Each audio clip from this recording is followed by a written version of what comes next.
আসসালামু আলাইকুম to everyone. Basic spoken English class for the beginners এর সিক্সথ ক্লাসে আপনাদের প্রত্যেককেই স্বাগতম। আমি আপনাদের ধারাবাহিকভাবে প্র্যাকটিক্যাল স্পোকেন ইংলিশের স্ট্রাকচার গুলো নিয়ে কথা বলছিলাম। অর্থাৎ আজ আমরা যে স্ট্রাকচারটি নিয়ে কথা বলবো এটি খুবই গুরুত্বপূর্ণ। সেটি হচ্ছে সাপোজ টু এর ব্যবহার। এই স্ট্রাকচারটি ব্যবহার করে আমরা হাজার হাজার ইংলিশ সেন্টেন্স তৈরি করতে পারি এবং স্পোকেন ইংলিশে এই সাপোজ টু এর ব্যবহার অনেক বেশি হয়ে থাকে। তো চলুন আমরা ক্লাসটি শুরু করি। যেমন এখানে স্ট্রাকচারটি হচ্ছে subject plus am is are was were plus suppose to plus ভার্বের base form. Am is are was আর মানে কি? এগুলো হচ্ছে মূলত বি ভার্ব, তাই না? যেমন আমার ঢাকা যাওয়ার কথা, কি বলছে? I M suppose to go to Dhaka today. আমার আজ ঢাকা যাওয়ার কথা, I am suppose to go to Dhaka today. তাহলে কারো কোনো কিছু করার কথা, যাওয়ার কথা, খাওয়ার কথা, পড়ার কথা, লেখার কথা, এই কথাগুলো বলতে গেলে আমরা কিসের ব্যবহার করব? Suppose to. তার তো এখানে আসার কথা ছিল, he was suppose to come here. He was suppose to come here, অর্থাৎ অতীতের কথা যদি বোঝায় ওয়াজ ওয়ার সাপোজ টু, আর বর্তমানের কথা বোঝালে am is are suppose to. তারপর তোমার এই কাজটি করার কথা না, you are not suppose to do this work. You are not suppose to do this work. আমাদের তো সকাল 9টায় মিটিং শুরু করার কথা, we are suppose to start the meeting at 9 AM। We are suppose to start the meeting at 9 AM। আজ তো বৃষ্টি হওয়ার কথা, it is suppose two rain today. It is suppose two rain today. তাহলে আপনারা দেখেন এই সেন্টেন্স গুলো খুবই প্র্যাকটিক্যাল, বাট এগুলো আমরা জাস্ট স্ট্রাকচারের ভিতর প্র্যাকটিস করে সীমাবদ্ধ থাকবো না। আমি কিন্তু আপনাদেরকে এর আগেও দেখিয়েছি এই স্ট্রাকচার গুলো জাস্ট এরকম ছোট ছোট সেন্টেন্স প্র্যাকটিস করার ভিতর সীমাবদ্ধ না থেকে কিভাবে প্র্যাকটিক্যাল কনভারসেশনে আমরা এগুলোকে অ্যাপ্লাই করতে পারি, তার জন্য এই সেম স্ট্রাকচার দিয়ে আমরা কনভারসেশনও প্র্যাকটিস করব। তো আর কয়েকটা সেন্টেন্স দেখি। তোমার আমাকে সাহায্য করার কথা ছিল, you were suppose to help me. ছিল যেহেতু, so you were suppose to help me. ট্রেনটি 10টায় পৌঁছানোর কথা, the train is suppose to arrive at 10 o'clock। আমার কি সেখানে, আমার কি এখন সেখানে যাওয়ার কথা? Am I suppose to go there now. Am I suppose to go there now. তার তো পাস করার কথা ছিল, she was suppose to pass. She was suppose to pass. তোমার কখন ওষুধ খাওয়ার কথা? when are you supposed to take the medicine? when are you supposed to take the medicine? তো আসুন আমরা একটা কনভারসেশন দেখি। যেমন ম্যানেজার এন্ড এমপ্লয় দুজনের ভিতরে একটা কথোপকথন হচ্ছে। ম্যানেজার বলছে, you are suppose to finish the report by today. তোমার আজকের, আজই রিপোর্টটি শেষ করার কথা। এমপ্লয় বলছে, sorry sir, I was suppose to complete it yesterday. দুঃখিত স্যার, আমার গতকালই এটি শেষ করার কথা ছিল। ম্যানেজার বলছে, we are suppose to start the meeting at 10 AM। কি বলছে? আমাদের সকাল 10টায় মিটিং শুরু করার কথা। এমপ্লয় বলছে, is mister Ali suppose to join the meeting. Mister আলীর কি মিটিং এ জয়েন দেওয়ার কথা? আপনি যখন এই সাপোজ টু এর সেন্টেন্স গুলোকে নেগেটিভ বা ইন্ট্রোগেটিভ করবেন, জাস্ট এই হেল্পিং ভার্ব গুলো অর্থাৎ অ্যাম ইজ আর ওয়াজ আর এর সাথে নট বসালে বাক্য নেগেটিভ হয়ে যাবে। এই ভার্ব গুলো সাবজেক্টের আগে নিয়ে আসলে ইন্ট্রোগেটিভ হয়ে যাবে। ম্যানেজার বলছে, yes he is suppose to bring the new project file. হ্যাঁ, তার নতুন প্রজেক্ট ফাইল গুলো আনার কথা। এমপ্লয় বলছে, what am I suppose to do নাও।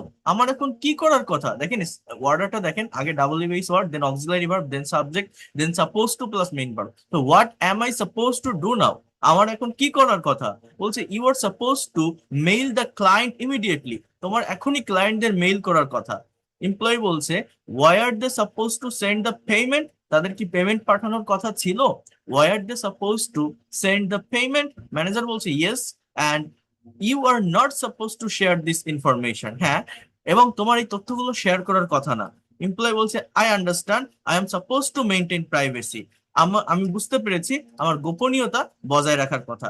এই সাপোজ টু এর ব্যবহার করে এবার আপনারা এইখান থেকে এই 7টি সেন্টেন্স ট্রান্সলেট করার চেষ্টা করুন, করে কমেন্ট বক্সে দেওয়ার চেষ্টা করুন। যেমন, তোমার আমাকে ফোন করার কথা ছিল, আমার কিছু পান করার কথা না, তোমার সুখী হওয়ার কথা, আমাদের আজ কি করার কথা, তোমার কখন কাজটি করার কথা, তোমার কতবার ওষুধটি খাওয়ার কথা, তার গতকাল আমাদের বাড়িতে আসার কথা ছিল না। সেগুলো খুবই ইম্পর্টেন্ট, নিজেরা করার চেষ্টা করুন। You all know that self practice is the best practice. যদি নিজেরা প্র্যাকটিস না করেন এগুলো কখনোই ভালোভাবে ডেভেলপ করতে পারবেন না। সেই প্র্যাকটিসটা আপনাদের করতে হবে। আসুন আমরা আরেকটি স্ট্রাকচার দেখি, যেমন হ্যাভিং এর ব্যবহার। এই হ্যাভিং খুবই গুরুত্বপূর্ণ একটি ভার্ব যেটা অনেকভাবে ব্যবহৃত হয়। যেমন দেখেন কি বলছে, structure one, subject plus B verb plus having problem plus extension. দেখেন কোনো কিছু নিয়ে সমস্যা হওয়া বোঝাতে এই হ্যাভিং এর ব্যবহারটা হয়। যেমন আমার ইন্টারনেট সংযোগ নিয়ে সমস্যা হচ্ছে, এই ধরনের কথা আমরা বাংলায় ডে টু ডে লাইফের বিভিন্ন কনভারসেশনে বলে থাকি, বাট ইংলিশে প্রপার স্ট্রাকচার না জানার কারণে কিন্তু আমরা ইংলিশে কথা বলতে পারি না। সো প্র্যাকটিস করতে হবে, তাহলে আপনার স্পোকেন ইংলিশে দ্রুত ফ্লুয়েন্সি আসবে। আমার ইন্টারনেট সংযোগ নিয়ে সমস্যা হচ্ছে, I am having problems with my internet connection, I am having problem with my internet connection. তার ইংরেজি বুঝতে সমস্যা হচ্ছে, he is having problem understanding English, he is having a problem understanding English. আমার গাড়িটি নিয়ে সমস্যা হচ্ছে, I am having a problem with my car, I am having a problem with my car. তোমার কি ঘুমাতে সমস্যা হচ্ছে, are you having a problem with sleeping, are you having a problem with sleeping. আমাদের নতুন প্রজেক্ট নিয়ে সমস্যা হচ্ছে, we are having problems with the new project, we are having problems with the new project. Structure two, কোনো কাজ করেই একটা কাজ শেষ করা, এটা হচ্ছে পারফেক্ট পার্টিসিপল, এটা একটা phrasal word. Having plus V three বসবে, এরপর একটা ক্লজ বসে, যে কোনো ক্লজ হতে পারে, সেটা প্রেজেন্ট টেন্স হতে পারে, পাস্ট টেন্স হতে পারে, ফিউচার টেন্স হতে পারে। যেমন দেখেন এটা খুবই গুরুত্বপূর্ণ, কাজটা শেষ করেই আমি বাড়ি যাব। হ্যাভিং ফিনিশ দ্য ওয়ার্ক, মানে এটা কিন্তু কোনো সেন্টেন্স না বা এটা কোনো ক্লজ না, এটা একটা phrasal word. Having plus V three, এটাকে বলা হয় পারফেক্ট পার্টিসিপল।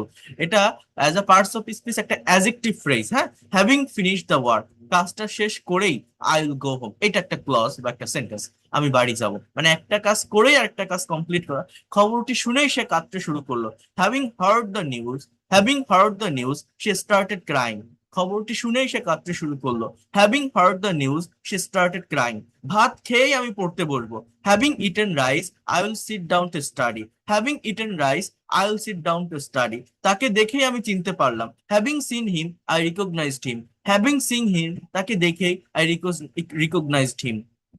টিকিট কেটেই আমরা ট্রেনে উঠলাম, having bot the tickets we boarded the train, having bot the ticket we boarded the train. So এইভাবে কিন্তু আপনারা এই সেন্টেন্স গুলো প্র্যাকটিস করতে পারেন। এই হ্যাভিং নিয়ে একটি কনভারসেশন আছে, যেমন রিনা এবং সুমা দৈনন্দিন জীবনের সমস্যা ও কাজ নিয়ে কথা বলছে। রিনা বলছে, I am having problem with my laptop today, আজ আমার ল্যাপটপ নিয়ে সমস্যা হচ্ছে। সুমা বলছে, are you having problem connecting to the internet, তোমার কি ইন্টারনেটে যুক্ত হতে সমস্যা হচ্ছে। রিনা বলছে, yes also I am having problem typing on the keyboard, তাছাড়া আমার কিবোর্ড টাইপ করতেও সমস্যা হচ্ছে। সুমা বলছে, having seen the issue you should call a mechanic, সমস্যাটি দেখে, having seen, having seen, having plus ভিতরি, সমস্যাটি দেখে তোমার একজন মেকানিককে ডাকা উচিত। রিনা বলছে, having repaired the laptop I will complete the work, ল্যাপটপটা মেরামত করেই আমি কাজটা সম্পন্ন করব। Having repair the laptop I will complete the work. তাহলে হ্যাভিং এর দুইটা সাইডের ব্যবহার আমরা এখানে দেখছি, দুইটা ব্যবহার। একটা হচ্ছে সমস্যা হওয়া বোঝাতে, আরেকটা হচ্ছে একটা কাজ শেষ করেই আরেকটা কাজ করা, অর্থাৎ having plus V three plus একটা ক্লজ বসে। আরেকটা হচ্ছে be verb plus having problem. Okay, এরপর সুমা বলছে, good, I am having problem with my sleep lately, সম্প্রতি আমার ঘুমের সমস্যা হচ্ছে। হ্যাঁ, really I am having problem waking up early, তাই নাকি, আমার তো ভোরে উঠতে সমস্যা হচ্ছে। সুমা বলছে, having eaten dinner we should go for a walk, ভাত খেয়েই রাতের ডিনার কমপ্লিট করেই আমাদের হাঁটতে যাওয়া উচিত। রিনা বলছে, right, having finished my homework I will join you, আমার হোমওয়ার্ক শেষ করে আমি তোমার সাথে যোগ দেব। সুমন বলছে, গ্রেট, হ্যাভিং হিয়ার্ড দিস, এটা শুনেই আহ, এখানে এটা দেখা যাচ্ছে না, এরকম হবে যে আই এম ভেরি হ্যাপি বা আই উইল বি হ্যাপি, এরকম আপনি বলতে পারেন। এরপর দেখেন এইখানে একটা 7টি সেন্টেন্সের সেলফ টেস্ট দেওয়া আছে, যেগুলো আপনাদের করতে হবে। So you have to practice all the sentences perfectly. Here you will get 7 sentences and try to translate these sentences and practice from your own way. আমি আমার বাইকটি নিয়ে সমস্যায় পড়ছি, তাহলে কি হতে পারে, আমার মোবাইল দিয়ে অ্যাকাউন্ট ভেরিফিকেশন করতে সমস্যা হচ্ছে, এটা কি হতে পারে, আমার ইংরেজি বুঝতে সমস্যা হচ্ছে, কি হবে, I am having problem understanding English. So নিজেরা করার চেষ্টা করেন। কম্পিউটার শিখে আমি আমেরিকা যাব, কি হবে, having plus VT, having learned computer I will go to America. এ মাসের বেতন পেয়ে আমি একটু মোবাইল কিনবো, কি হবে, having got the salary in this month I will buy a mobile phone. ঘরটা পরিষ্কার করেই তোমাকে কল করব। Having clean the room I will call you. আমাকে দেখেই বাচ্চারা দৌড়ে পালালো। Having seen me the kids ran away. So এইভাবে নিজেরা এই সেন্টেন্স গুলো ট্রান্সলেট করার চেষ্টা করুন। আবারও বলছি, এটা আপনাদের করতে হবে। এছাড়া দেখেন এখানে আরেকটা ব্যবহার আছে, এই হ্যাভ এবং হ্যাভিং এর আরেকটু গুরুত্বপূর্ণ ব্যবহার আছে। যেমন এই হ্যাবের মানে আপনারা অনেকেই জানেন যে খাওয়া আছে, হ্যাবের মানে পাওয়া হয়। যেমন আমি কি তোমার কলমটা পেতে পারি, can I have your pen. এখানে কিন্তু হ্যাবটা মেইন ভার্ব হিসেবে ব্যবহৃত হচ্ছে। আমি কি এক গ্লাস পানি পেতে পারি, can I have a glass of water. Can I have a glass of water. আমরা পার্টিতে খুব দারুণ সময় কাটাচ্ছি, spending time, we are having a wonderful time at the party. আমি ফুটবল খেলে অনেক মজা পাচ্ছি, I am having a lot of fun playing football. I am having a lot of fun playing football. চলো আর পিৎজা খাই, let's have a pizza today. So এখানে এটা হচ্ছে খাওয়া অর্থে হ্যাভের ব্যবহার। আমি নতুন গাড়িটা একটু চালিয়ে দেখতে চাই, I like to have a drive of the new car. একটু চা নিন, হ্যাভ সাম টি। আপনার যাত্রা শুভ হোক, have a safe journey, have a safe journey. এই ধরনের এক্সপ্রেশন গুলো কিন্তু আমরা বিভিন্ন সময় ব্যবহার করি, এগুলো হ্যাভ দিয়ে করা যায়। হ্যাভ খুবই পাওয়ারফুল একটি ভার্ব। আমি তোমাকে সময় নষ্ট করতে দিতে পারি না, I won't have you wasting time. আমি তোমাকে একা যেতে দিতে পারি না, I won't have you going alone, I won't have you going alone. এখানে একটা শর্ট কনভারসেশন আছে। যেমন দেখেন বলছে, can I have a cup of coffee please. আমি কি এক কাপ কফি খেতে পারি? Sure sir, have a seat there, please এখানে বসুন, হ্যাভ আ সিট দেয়ার। দেখেন হ্যাভিং কতটা ইম্পর্টেন্ট একটি verb. Let's have a sandwich too. চলো একটা স্যান্ডউইচও খাই। বলছে no, I won't have anything, I am full. আমি কিছু খাবো না, আমার পেট ভরা। Okay, I am having a wonderful time talking to you. আমি তোমার সাথে কথা বলে খুব দারুণ একটা সময় কাটাচ্ছি। আরেকজন বলছে, তারিক কি বলছে, যে Mithu, I am having a lot of fun. আমি অনেক মজা পাচ্ছি। জামাল বলছে যে by the way, I like to have a look at your new phone. আচ্ছা, আমি তোমার নতুন ফোনটা একটু দেখতে চাই, I like to have a look at a new phone. Tariq বলছে sure, here it is, have a look at it. অবশ্যই এটা নাও, দেখো তো এটা কেমন। জামাল বলছে wow, it's nice, can I have your old mobile then, can I have your old mobile then. তাহলে কি আমি তোমার পুরাতন মোবাইলটা পেতে পারি? তারিক বলছে হা হা, no, anyway I must go. আমাকে এখন যেতে হবে, I have a nice day. So এইভাবে কিন্তু আপনারা এই কনভারসেশন গুলো করতে পারেন। এবার দেখেন আপনারা এই সেন্টেন্স গুলো ট্রান্সলেট করতে পারেন কি না। আমি কি তোমার নামটা জানতে পারি? আমি আমি ইংরেজি শিখে অনেক মজা পাচ্ছি, এক কাপ চা খাও প্লিজ। আমি একটু চেষ্টা করে দেখতে চাই, আরেকটু নিন। আপনার ভ্রমণ শুভ হোক। আমি কি আপনার দৃষ্টি আকর্ষণ করতে পারি? বিশ্বাস করেন এই ভার্বগুলো সত্যিকার অর্থে অনেক বেশি গুরুত্বপূর্ণ। ডে টু ডে লাইফে স্পোকেন ইংলিশে অনেক বেশি ব্যবহার হয়। আপনি যদি একটু ভালোভাবে মনোযোগ দিয়ে অ্যাটেনশনের সাথে প্র্যাকটিক্যালি এই ভার্বগুলো বা এই ধরনের সেন্টেন্স বা স্ট্রাকচার গুলো প্র্যাকটিস করতে পারেন, within very short time you will be expert and fluent in English. So that's all for today. Thank you so much and see you in the next class.